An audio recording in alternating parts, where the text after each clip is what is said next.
BFM Business, 500 millions d'Européens, avec Euranet Plus. Yann-Anthony Noguès. Bonjour et bienvenue à Bruxelles pour ce nouveau numéro de 500 millions d'Européens. Selon Joseph Stiglitz, le prix Nobel d'économie qui était ici même à Bruxelles au Parlement européen cette semaine, l'euro devait apporter la prospérité et la solidarité sur le vieux continent, le nôtre, l'Europe. Mais en mettant la charrue avant les bœufs, ses concepteurs ont provoqué le résultat inverse selon lui. Les inégalités se sont creusées, la stagnation économique s'est installée. Le prix Nobel d'économie qui a commis un ouvrage qui s'appelle « L'euro, comment la monnaie unique menace l'avenir de l'Europe ». Voilà. En gros, maintenant Stiglitz, c'est Trump, c'est Le Pen, c'est Farage, c'est Wilders, c'est Kif Bourrico. C'est ça un peu Jean Quatremer. Il faut pas oublier aussi Jean-Luc Mélenchon. Jean-Luc Mélenchon. Quand même, si on oublie l'extrême gauche, parce que vous avez une extrême gauche souverainiste, comme vous avez une extrême droite souverainiste. Pas l'oublier. Jean Quatremer de Libération, bonjour, vous allez bien? Bonjour. Ça va. Pervenche Berès est avec nous également, eurodéputé socialiste, chef de file des socialistes ici au Parlement européen. Vous allez bien aussi? Je vais bien. Vous avez vu Joseph Stiglitz? Toute la semaine. Bon, vous l'avez vu également cette semaine. Eh bien, quand Joseph Stiglitz vient à Bruxelles, il vient dans 500 millions d'Européens. Nous lui avons posé quelques questions. Voilà, l'euro, l'Europe, vu par Joseph Stiglitz. Demandez le programme de 500 millions d'Européens. Alors, Joseph Stiglitz n'a pas pu être sur notre plateau. Nous l'avons rencontré à quelques encablures d'ici. Il ne voulait pas être en présence de Jean Quatremer. La première question que nous lui avons posée concerne le titre de son ouvrage. On l'écoute. Joseph Stiglitz, le titre de votre livre, « L'euro, comment la monnaie unique menace l'avenir de l'Europe ». Êtes-vous venu ici en Europe pour faire campagne pour Marine Le Pen ? No, very strongly. Non. Très fermement, non. First, the point of Marine Le Pen is actually to destroy. D'abord, ce que veut Marine Le Pen, c'est détruire l'Europe. Le point de mon livre est d'expliquer que sans réforme de l'eurozone, sans créer les conditions pour permettre à une monnaie unique de marcher avec 19 pays très différents, la monnaie unique représente une menace pour le futur de l'Europe.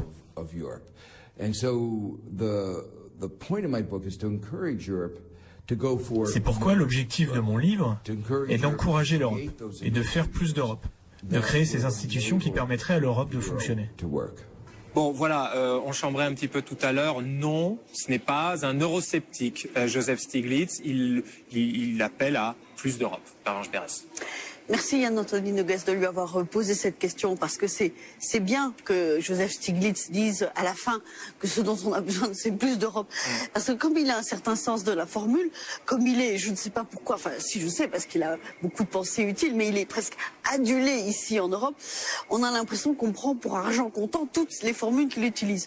Et parfois elles sont un peu provocantes, or elles peuvent donner du grain à moudre aux opposants, aux adversaires de l'euro. Et ça, évidemment, je ne le veux pas. Quand on creuse un tout petit peu, on se rend compte qu'en réalité, il préfigure ce que je propose dans un rapport en cours ici au Parlement européen. D'accord, en fait c'est votre attaché de presse, Joseph Stiglitz. Jean, en gros, Joseph Stiglitz, non, c'est pas un nouvel adhérent au FN. Non, mais Joseph Stiglitz nous montre qu'il a une connaissance quand même très approximative de l'Union européenne. Il se rend pas compte qu'avec ses formules à l'emporte-pièce, il donne des arguments du grain à moudre, je dirais, aux anti-européens. Parce que c'est vrai que l'euro est inachevé, ça tout le monde le sait, même ses concepteurs, même ses pères fondateurs, Mitterrand, Delors, Kohl savaient que c'était inachevé et qu'il fallait aller plus loin. Mais dire que aujourd'hui, il faudrait, c'est ce qu'il a dit, hein, il a expliqué dans les interviews, qu'il faut démanteler l'euro pour sauver l'Europe, c'est n'importe quoi. Vous démantelez l'euro, c'est la fin de l'Europe, c'est l'échec absolu de l'Europe. Alors, évidemment, Joseph Stiglitz est américain. Maintenant, on a Donald Trump. Enfin, bientôt, à partir du 20 janvier, on aura Donald Trump à la Maison-Blanche. Et pour rebondir sur le débat de la semaine dernière, sur Trump à la Maison-Blanche, je lui ai posé une autre question. Faut-il que l'Europe rétorque à l'America First de Donald Trump un Europe First? Voici la réponse. No, I think the response of Europe should be that Je pense que la réponse de l'Europe devrait être de considérer que nous vivons dans une communauté globale et que nous devons la faire fonctionner. Nous sommes une civilisation basée sur la règle de droit et dans l'interaction internationale, nous avons une règle de droit internationale. Nous devons coopérer et la coopération n'est pas basée sur un pays en premier ou sur un pays devant. C'est basé sur le fait de travailler ensemble avec des objectifs communs. Aucun pays, quelle que soit sa taille ou son importance, ne peut déchirer des accords qui ont été faits, ignorer des traités qui ont été signés. Cela fait partie de la coopération qui a été développée entre l'Europe et les États-Unis durant ces 70 dernières années.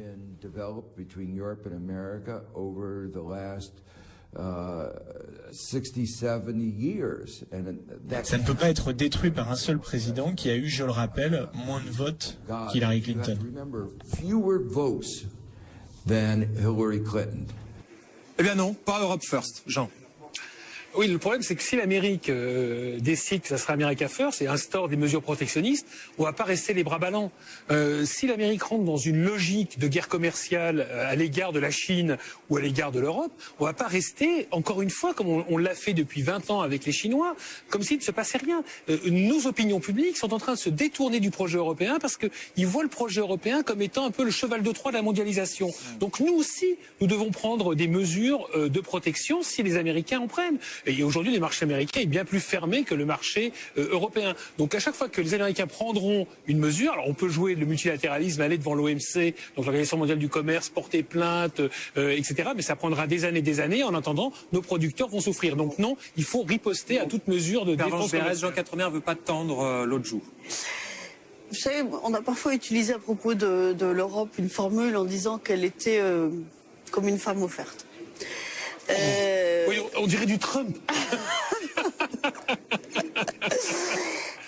Mais je crois qu'après le Brexit, après la victoire de Trump, je remarque d'ailleurs que c'est quand même dans 2 pays anglo-saxons ultra-libéraux qui avaient toujours pensé que la mondialisation serait une mondialisation heureuse, qu'on a les plus grands revers, ou les premiers grands revers par rapport à ce capitalisme débridé qu'ils ont voulu nous imposer. Et je crois que l'Europe ne peut pas se fermer. Je veux dire, moi, je ne suis pas comme Madame Le Pen, penser que l'avenir de la France, c'est de s'enfermer dans des murs protectionnistes. Il n'y a aucun avenir là-dedans. Mais l'Europe doit redéfinir sa politique commerciale. Et une politique commerciale dans laquelle les Européens se sentent en confiance, se sentent à la fois à l'offensive et protégés. Maintenant, on va parler des critères du pacte de stabilité avec notre ami Joseph Stiglitz, parce qu'il a dit là juste à l'instant que n'importe quel pays ne pouvait pas déchirer un traité. Eh bien, est-ce que les Européens, est-ce que la zone euro peuvent déchirer les règles du traité de Maastricht? On l'écoute. Le fait est que ces chiffres, 3% de déficit, 60% de dette, viennent de nulle part. Il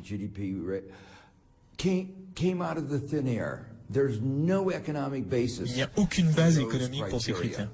Ce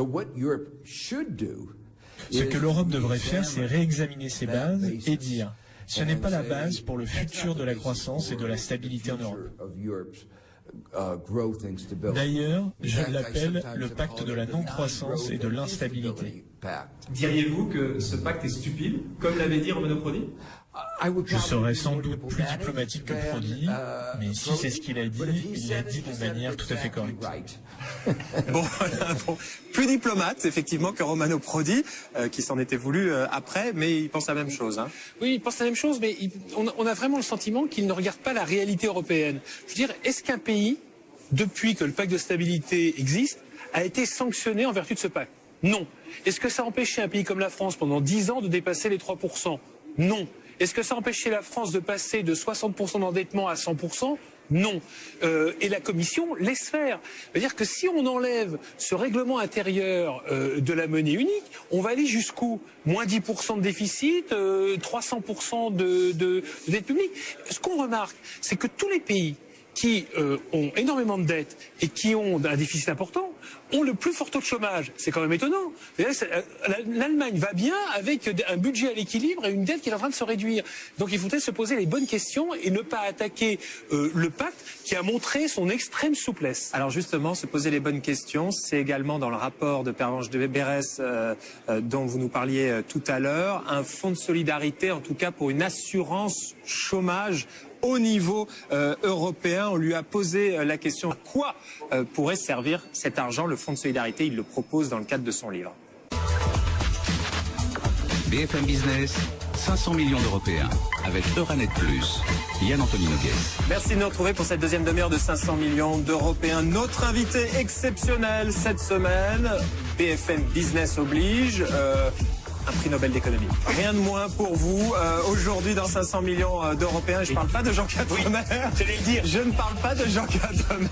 Je pourrais parler éventuellement de Pervenche Berès, eurodéputé socialiste, et puis Jean Quatremer de Libération, qui est avec nous dans le prix Nobel d'économie. Notre invité cette semaine, c'est Joseph Stiglitz, auteur du livre L'euro, comment la monnaie unique menace l'avenir de l'Europe. Avec lui, nous allons à présent parler de la situation de la France, de ce qu'il pense de François Hollande au pouvoir depuis 2012. Et puis nous allons également parler du Brexit avant de retrouver notre ami Eric Scholl de Courrier International pour sa revue de presse européenne. Demandez le programme de 500 millions d'Européens pour réagir. Hashtag 500ME.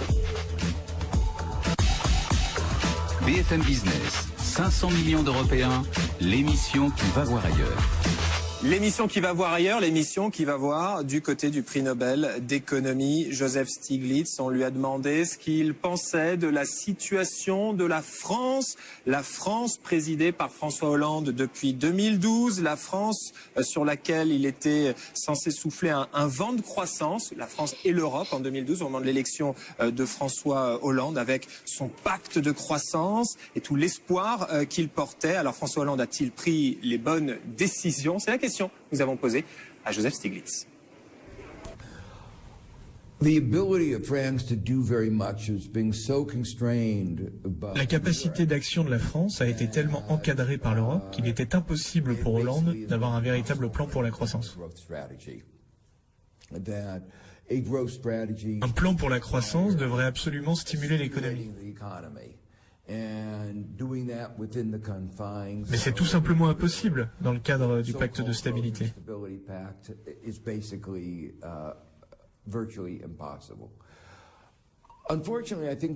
Malheureusement, ici, Hollande a fait pire.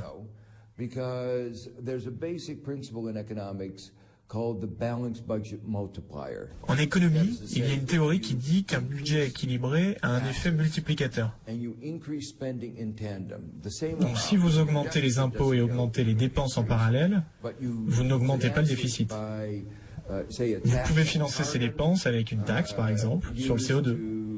Et ainsi, vous pouvez augmenter les dépenses de l'État pour l'éducation ou la santé. Cela permet de vraiment stimuler l'économie.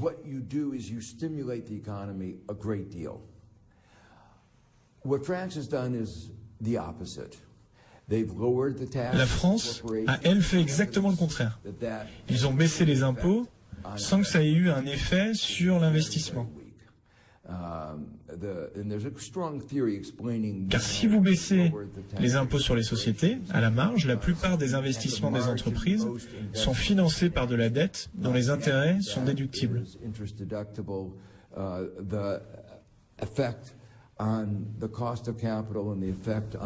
Ainsi, l'impact sur le coût du capital et sur le retour sur le capital se contrebalance et le retour sur investissement est faible. D'un autre côté, le revenu de l'État a diminué et il doit réduire les dépenses, ce qui a un effet récessif sur l'économie. Ce que vous avez, c'est donc un budget non équilibré qui a l'effet totalement inverse de l'effet multiplicateur. C'est ça qui affaiblit l'économie. Pervenche Berès, qu'est-ce que vous pensez de la réponse de Joseph Stiglitz? Alors, sur la critique du carcan européen, c'est dans la logique de ce qu'il dit sur les critères de Maastricht. Moi, je ne crois pas que la Commission européenne ait été aussi sévère que ça avec la politique économique menée par François Hollande. Il y a eu un accompagnement tout au long, je crois que c'était bienvenu. Et ensuite, sur l'arbitrage entre comment rétablir la compétitivité de la France. Je crois que là, ce que Joseph Stiglitz oublie de mentionner, c'est l'état de la France et de niveau de perte de compétitivité du pays lorsque François Hollande arrive au pouvoir. Jean? Moi, je dirais un mot sur les dépenses publiques. Je veux dire que la France a déjà le niveau de dépenses publiques le plus élevé du monde occidental. Je crois qu'on est passé même devant les Finlandais, c'est dire. Donc, il y a un moment ou un autre, il faut que ça s'arrête. Je veux dire, quand on est déjà à 57% du PIB, ça explique aussi beaucoup pourquoi les gens ont l'impression d'être étouffés par les impôts, ont l'impression que leurs dépenses publiques ne servent à rien. Il y avait des économies à faire. Il fallait réfléchir sur toute une série de postes budgétaires qu'on aurait pu contraindre. Citons les 40 milliards d'aides au logement, par exemple. C'est une vraie question. Est-ce que cette politique publique est vraiment nécessaire? Les 40 milliards de subventions, par exemple, versées aux associations, est-ce que c'est vraiment nécessaire? Il y a des tas de questions qu'on ne s'est pas posées. La fonction publique territoriale, est-ce qu'un nombre de fonctionnaires aussi élevé est encore nécessaire dans le monde dans lequel on vit? Des tas de questions que la gauche a évitées, mais la droite aussi. Je veux dire, tout le monde, en gros, évite ces questions-là. Donc dire, si on embauche 1000 fonctionnaires de plus, ça va relancer la croissance. Non, ce sont des dépenses, effectivement, d'investissement à faire. Le problème, c'est qu'aujourd'hui, les dépenses d'investissement sont contraintes par nos dépenses de fonctionnement et notamment le fait qu'une grosse partie du budget de l'État, ça paye les fonctionnaires. Bon, après lui avoir demandé de regarder notre nombril et de nous dire ce qu'il en pense, on lui a demandé évidemment de dire ce qu'il pensait, de dire ce qu'il pensait des grands Bretons. Brexit. Le Brexit, à votre avis, est-ce une bonne ou une mauvaise chose pour l'Europe? The economic effects are not likely to be that significant. L'impact économique n'est pas énorme, au moins à court terme. C'est ce que j'avais anticipé. That's what I anticipated, and so far, what we've seen is that UK's growth. La croissance du Royaume-Uni n'a quasiment pas bougé, et c'est difficile de noter un impact sur l'économie des États membres. I think the real effects are over the longer term are going to be political. Mais la vraie question est politique. À long terme, c'est l'impact politique qui va compter. La question est de savoir si l'Europe, la zone euro en particulier, et ses institutions politiques fonctionnent. A political institution that is functioning well. To me, one of the most disturbing things was the response of Juncker. Selon moi, le plus gênant fut la réponse de Juncker à la suite du Brexit lorsqu'il a dit « Il faut être dur avec le Royaume-Uni, sinon d'autres pays vont vouloir partir ».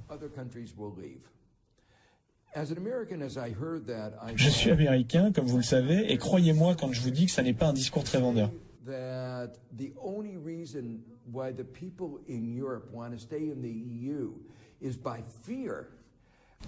Dire que la seule raison pour laquelle les Européens doivent rester, c'est parce qu'ils doivent avoir peur, par peur de ce qui arriverait s'ils partaient. Ça n'est pas un message très positif.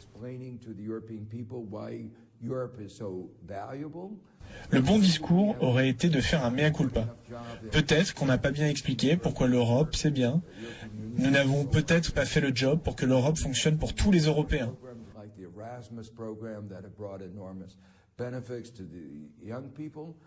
Peut-être qu'il faut créer des programmes qui leur sont utiles pour les jeunes, comme Erasmus par exemple.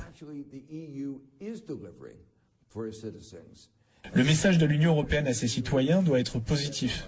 Selon moi, chercher à les convaincre en les menaçant est un message très négatif pour les citoyens européens. Voilà, en gros, on aurait dû faire notre mea culpa. Et Jean-Claude Juncker, selon Joseph Stiglitz, c'est un très mauvais vendeur. Il devrait pas menacer. L'Europe ne devrait pas faire peur. L'Europe devrait être porteuse d'espoir. En gros, c'est exactement ce que vous avez dit sur ce plateau toutes les semaines avant et après le Brexit. Jean 80, vous avez dit faut leur faire peur. Il faut faire peur aux autres. Je dis qu'on n'a pas de concession à leur faire. Ils ont décidé de sortir et ils assument les conséquences de leurs décisions. Aujourd'hui, ce que veut Boris Johnson, par exemple, ce qu'il réclame, c'est qu'il veut le beurre, l'argent du beurre et le sourire de la crémière. Je vais rester poli, bien que nous sommes en période de trumperisation, j'aurais pu être un peu plus gaulois.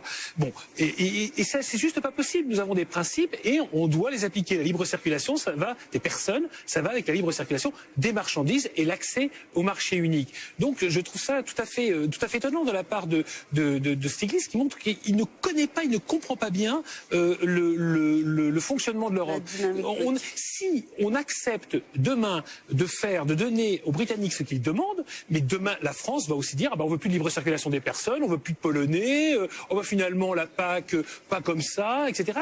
Chacun va prendre ce qui l'intéresse. En plus, je trouve que c'est quand même une analyse du Brexit qui est un peu courte parce que fondamentalement l'Union européenne n'y est pas pour grand-chose dans le Brexit.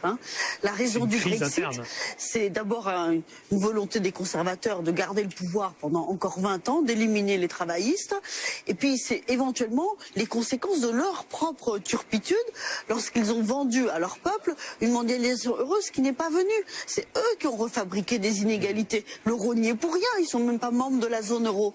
Et puis, je trouve que Joseph Stiglitz n'a pas non plus regardé tout à fait ce qui s'est passé en Europe. En Europe, effectivement, il y a des populistes, il faut bien leur dire à quoi ça ressemble de sortir de l'Europe. Et puis, il y a quand même une relance qui est là. C'est timide, mais il devrait nous encourager. On va mettre en place une défense européenne, c'est pas mal, non? On va s'occuper de l'euro, c'est pas mal.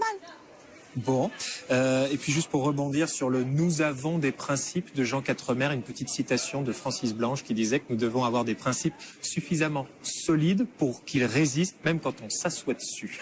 Tout de suite, la revue de presse européenne. Que du plaisir.